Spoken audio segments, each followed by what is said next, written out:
Bonjour. Merci d'être avec nous. Vous êtes président du Musée national de l'histoire de l'immigration. Vous êtes historien, vous êtes spécialiste du Maghreb contemporain et nous allons parler évidemment de l'Algérie. Votre dernier ouvrage, La guerre d'Algérie, vue par les Algériens, paru chez De Noël. Bien, Benjamin Stora, regardons les faits, les derniers faits. Dimanche, il y aura clôture du dépôt des candidatures à la présidentielle algérienne qui aura lieu le 18 avril. Évidemment, Abdelaziz Bouteflika sera candidat. Enfin, évidemment. Pour l'instant, il est candidat. Le peuple algérien, en partie divisé, le peuple algérien descend dans la rue pour dire non, halte là, 5e mandat, on ne veut plus. Nouvelle manifestation aujourd'hui, annoncée partout en Algérie, pas qu'à Alger, dans plusieurs grandes villes. Le Premier ministre Ahmed Yahya met en garde contre un scénario comparable à la Syrie en guerre depuis 2011. Est-ce du chantage? Est-ce un avertissement à tous ceux qui vont manifester? Eh bien, tout d'abord, il faut dire que la situation dans les autres pays arabes, à l'issue de ce qu'on a appelé, entre guillemets, les printemps arabes, n'est pas très réjouissante, évidemment. Quand on a vu l'issue de ce qui s'est passé en Libye, bien sûr, en Syrie, la transition tunisienne, qui est très difficile quand même, et puis je ne vais pas continuer comme ça l'énumération, il y a effectivement dans l'esprit de nombreux Algériens le souci que ne se renouvelle pas des expériences de type chaotique, hasardeuse, compliquée, etc. Et il faut ajouter aussi le fait que les Algériens, bien sûr, ont connu une décennie sanglante. Oui. Et de 100 000 morts en Algérie dans les années 90, ce qui fait que là aussi, nous avons des souvenirs extrêmement douloureux partagés par de très nombreuses familles algériennes. Mais ça n'empêche pas que beaucoup d'Algériens aussi aspirent à des changements.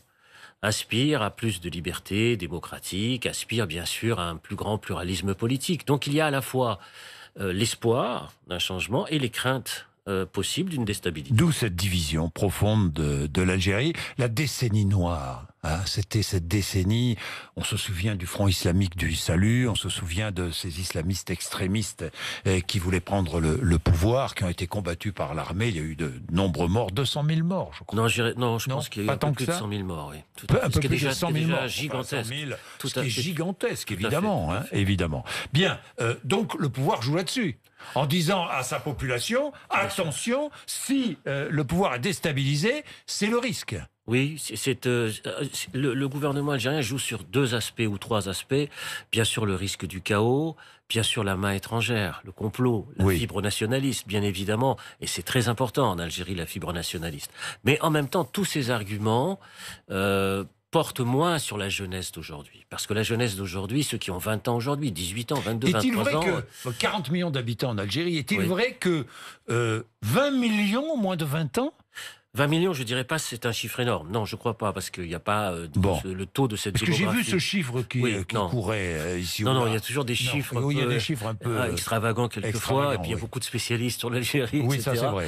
Donc il faut faire attention. Non, il y a effectivement une très grande population très jeune, ça c'est évident, bien sûr. Cette population d'ailleurs qui est jeune et qui a manifesté la semaine dernière massivement dans les rues d'Alger, c'est une population qui veut rester en Algérie, travailler en Algérie, vivre dans ce pays, s'épanouir dans ce pays. Donc ça aussi, c'est très important. Il y a une forme de modernité de la jeunesse algérienne qu'on ne souligne pas suffisamment. C'est-à-dire qu'une jeunesse qui est attentive au bruit du monde, à travers la musique, à travers naturellement les réseaux Internet, les mouvements sociaux. Il y a cette sorte de décalage qui existe entre cette jeunesse algérienne qui aspire à la modernité et la démocratie et aussi une classe politique, toutes tendances confondues, vieillissante. Vieillissante, oui. Ça, c'est le phénomène algérien, est un phénomène que l'on retrouve ailleurs. Ah oui, il n'y a pas qu'en Algérie. Tout à fait. Benjamin Stora, je vais revenir sur Abdelaziz Bouteflika, mais je voudrais que nous restions avec le peuple. Voilà ce que dit aussi toujours le Premier ministre, qui est dans la politique depuis 30 ans, le Premier ministre, qui dit, je le cite, « Des manifestants heureux ont offert des roses aux policiers, mais rappelons-nous ensemble qu'en Syrie, ça a commencé aussi avec des roses. » Il revient là-dessus, évidemment. En Syrie, je vais rappeler quand même que le pouvoir syrien d'Assad, à l'époque, a fait sortir des islamistes extrémistes de prison pour justement contrecarrer cette volonté du peuple de le renverser. Que les choses soient bien claires, il faut rappeler l'histoire. Benjamin Stora, cette menace islamiste, est toujours réelle en Algérie? Ça dépend ce qu'on entend par menace islamiste. Oui. Si c'est sur le plan strictement politique, on n'est plus dans les années 89-92, où à l'époque, il y avait des Afghans qui défilaient dans Alger à l'issue de l'effondrement de ce qui s'était passé en Afghanistan. On n'est plus dans une montée en puissance de l'islam politique comme une sorte d'espoir qui existait dans le monde musulman. On sait après ce qui est arrivé, la décennie sanglante, la guerre, on sait tout ça. Donc c'est pas l'islam politique. Il y a une religiosité de la société algérienne qui est très forte. Ça c'est évident, il suffit d'aller en Algérie. Moi, comme vous le savez, j'y suis invité assez souvent pour voir effectivement cette religiosité, ce piétisme qui existe dans la société algérienne. Maintenant, de là à dire que les islamistes sont dans la même position, posture et force qu'il y a 20 ou 30 ans, personnellement, je ne le pense pas. Mais à la faveur d'une dynamique, à la faveur de manifestations, à la faveur, disons, d'une sorte de rapport de force qui peut s'installer dans la rue, oui, peut-être, effectivement, que les courants islamistes peuvent revenir. Donc il y a ce risque. Il y a toujours un risque politique, dans la mesure où vous connaissez un ébranlement, dans la mesure où une nouveauté arrive, il y a toujours un risque. Cet ébranlement, vraiment, Benjamin Stora. Vous savez, il y a quand même une volonté, d'une grande partie, vraiment une partie de la société algérienne à plus de démocratie politique. On l'a vu dans la presse algérienne. La presse algérienne qui est très dynamique. Des journalistes qui ont manifesté, ce qui est exceptionnel en Algérie. Il y a des journalistes de médias publics et de médias privés. Oui, qui ont manifesté. Certains ont été arrêtés puis très vite libérés. Ils ont été libérés. Il y a des caricaturistes qui ont beaucoup de talent. Il y a des tas de journalistes dans beaucoup de journaux, comme El Watan, Liberté, L'Expression, El Khabar. Je ne vais pas ici citer tous les journalistes de la presse algérienne qui quelquefois soutiennent le pouvoir, le combattent aussi. Donc il y a une effervescence culturelle extrêmement forte dans ce pays qu'il ne faut pas sous-estimer. Parce que très souvent, vu de France, on a la sensation d'un pays homogène, uniforme, écrasé, disons, etc. Non, il y a des avocats qui se battent, des journalistes qui se battent, et aujourd'hui, la jeunesse qui se bat. Donc, il y a une volonté quand même de déverrouillage, j'allais presque dire, quel que soit le président qui sera élu. Oui, les réseaux sociaux jouent évidemment un rôle, comme ils jouent un rôle avec les Gilets jaunes en France, comme ils jouent un rôle partout dans le monde. Oui, aujourd'hui, les réseaux sociaux en Algérie aussi jouent un rôle essentiel. Bien sûr, l'Algérie n'est pas à l'écart de la mondialisation sur le plan technologique. Elle y est de plein pied, depuis longtemps d'ailleurs, depuis longtemps. On a assisté à des grèves et des manifestations en Algérie ces dernières années, par exemple dans l'éducation nationale. Il y a eu des grèves très importantes qui n'ont pas été relayées ici en France, qui sont massives par l'intermédiaire des réseaux sociaux, parce que les syndicats, comme ici d'ailleurs, sont dépassés, parce que les partis politiques sont vieillissants, parce qu'il y a, disons, une volonté de rapidité de l'information, de l'instantanéité qui court dans la jeunesse d'aujourd'hui et qui se manifeste de manière très forte. Donc, vous voyez, cette question d'une modernisation de la société, elle est à l'ordre du jour, j'allais presque dire, autant que la démocratisation. Autant que la démocratisation. Nous allons parler des rapports entre la France et l'Algérie, mais auparavant, je voudrais parler d'Abdelaziz Bouteflika. Il a 81 ans aujourd'hui. Il est actuellement en Suisse pour suivre, à votre connaissance. C'est ce que tout le monde dit, mais ça a été annoncé officiellement. Il est avec son frère, je crois. Il est en train d'être traité, soigné à Genève, examens médicaux dans une clinique connue de Genève. Il souffre des séquelles d'un AVC. Qui date de 2013. Certains disent, un Algérien de 20 ans aujourd'hui a à peine entendu le son de la voix de son président. Un Algérien qui a 20 ans aujourd'hui, c'est vous qui le dites, je crois. Je l'ai dit, oui, comme d'autres Algériens, parce qui disent on a été effectivement dans les derniers meetings en 2014 d'Abdelaziz Bouteflika pour voir une photographie. C'est-à-dire dans le 4e mandat. Le 4e mandat. Donc, 5e mandat, c'est ça qui passait pas. C'est pas la personnalité, encore une fois, de Bouteflika. C'est le 5e mandat. On ne vote pas pour une photo. Voilà, c'est ça. Figé. On ne vote pas pour une photo figée. Mais c'est ça qui est problématique. Mais c'est, encore une fois, j'insiste là-dessus, parce que j'ai déjà dit ailleurs, mais c'est pas la personnalité de Bouteflika qui a joué un rôle dans l'histoire intérieure algérienne, plus jeune ministre des Affaires étrangères, bien sûr. Il y a 55 ans. Oui. Abdelaziz Bouteflika était en visite en France comme ministre des Affaires étrangères. Du général de Gaulle, il l'a rencontré. Et ensuite, il a suivi le parcours de Boumedienne. Ensuite, il a été en exil. Ensuite, il est revenu au pouvoir en 1999. Bref, c'est un homme qui a épousé toutes les séquences de l'histoire algérienne. Donc là, les Algériens le connaissent parfaitement. Et puis, il a été un champion du tiers-mondisme lorsqu'il était ministre des Affaires étrangères. Dans les années 70, c'est très important. Beaucoup le défendent d'ailleurs. Et beaucoup d'Algériens le défendent en disant il nous a garanti la stabilité, il nous a garanti la sécurité et un certain niveau de vie. Il a effectivement y compris à travers cette longue histoire, un autre atout, c'est celui de la paix civile après la décennie sanglante des années 90-2000. C'est évident. Mais c'était... Parce que l'histoire avance, l'histoire s'accélère même. C'était il y a 20 ans. Et donc maintenant, il faudrait que le pouvoir algérien prenne conscience que nous ne sommes plus à la fin des années 90, nous sommes dans les années 2020, le monde a changé, il y a des enjeux méditerranéens, des modernisations de l'économie maintenant qu'il faut entrevoir, ne plus rester dépendant uniquement des hydrocarbures. Toutes ces graves, grandes questions pour un aussi grand pays que l'Algérie sont devant nous. Le peuple le respecte. Oui. Même ceux qui sont ses opposants, le peuple le respecte. S'il est candidat, il gagnera.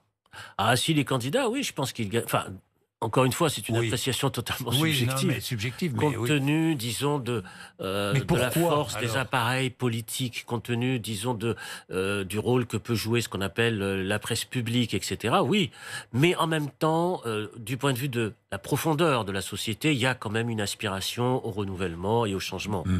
Et puis l'image donnée au monde. Oui. Et les Algériens, maintenant, comme tout le monde, les Algériens sont très sensibles à cela, évidemment. Ah oui, oui. Vous savez, les Algériens sont très nationalistes. La fibre nationale est très forte en Algérie.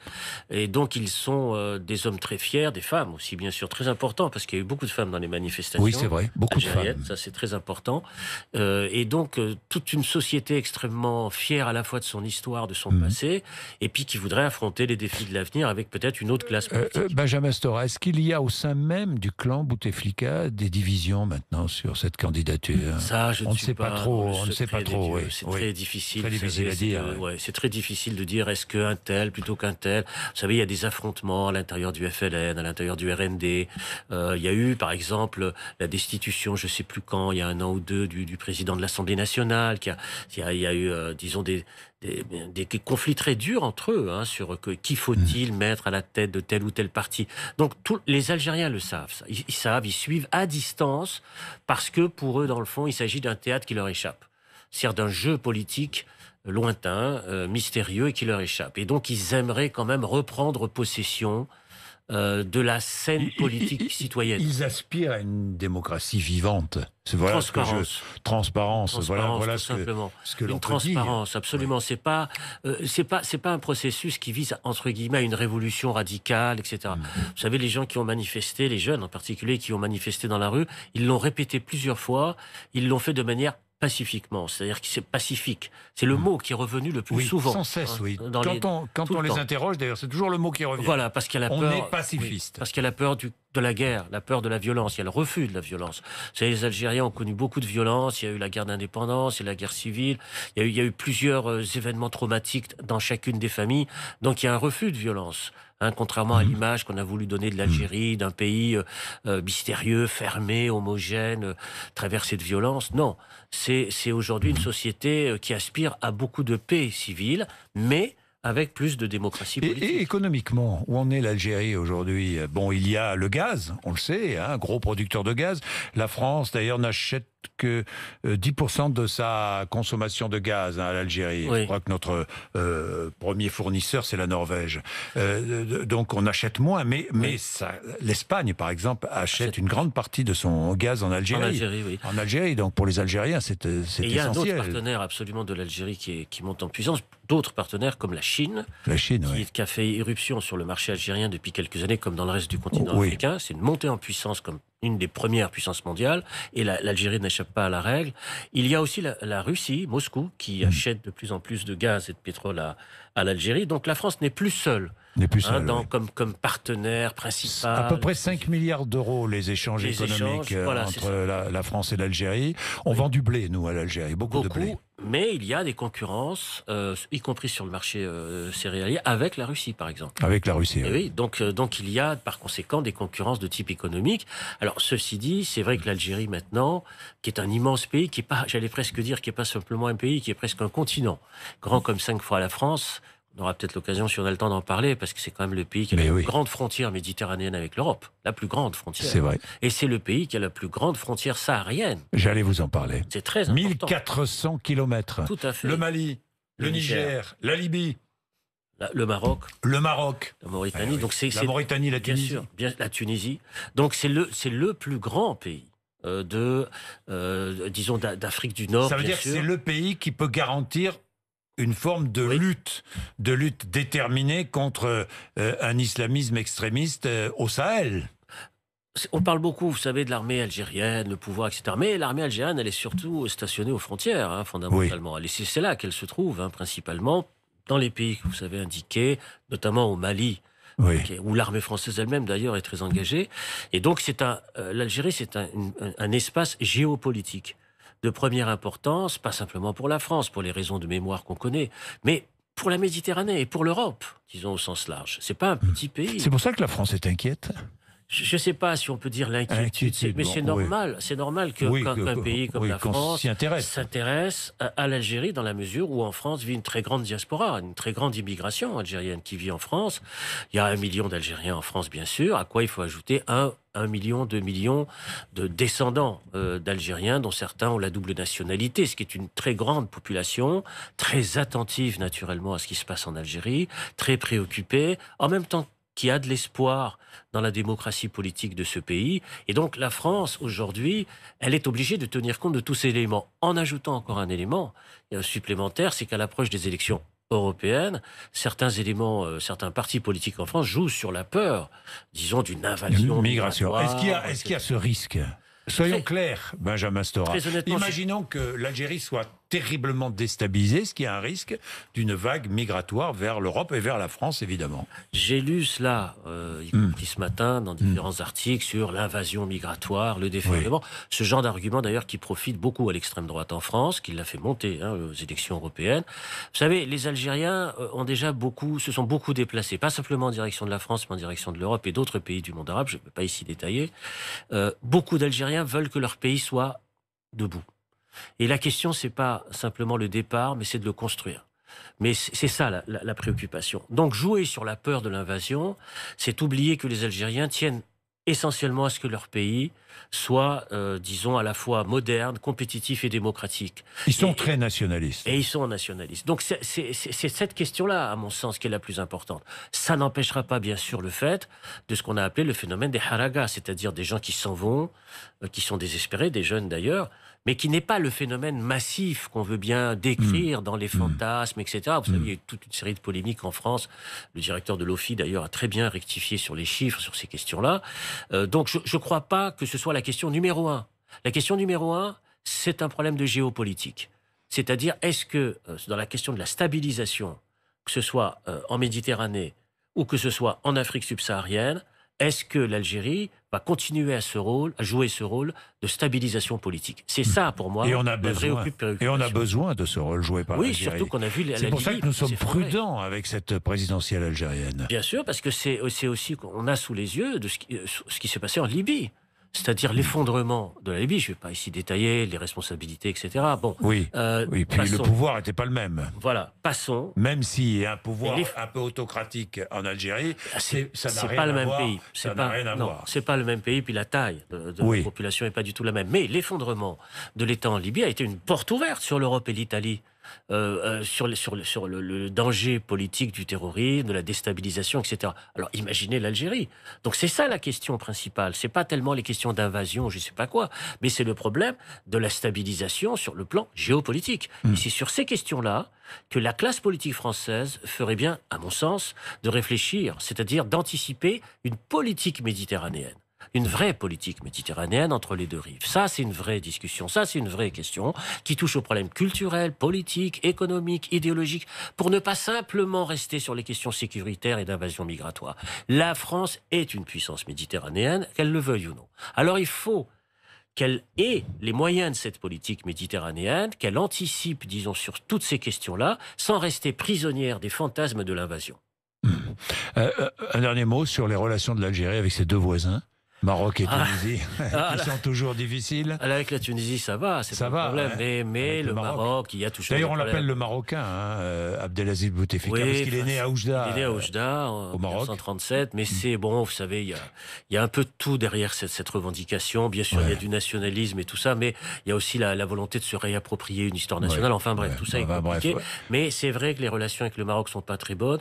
Moi, ma position, c'est effectivement, et je le dis au Maroc la semaine dernière, c'est l'union du Maghreb arabe, c'est-à-dire de faire en sorte qu'on puisse reconstruire un espace politique homogène, parce que c'est le même espace sur le plan de la religion, sur le plan de la langue, de l'histoire, de la mémoire, de la culture. Alors, face à l'Europe, il faut un grand ensemble homogène. Et ça aussi, et ça serait bon pour l'Europe. Exactement. Et ça, c'est une vraie politique européenne, plutôt que de réfléchir tout le temps sur l'immigration, les étrangers, etc.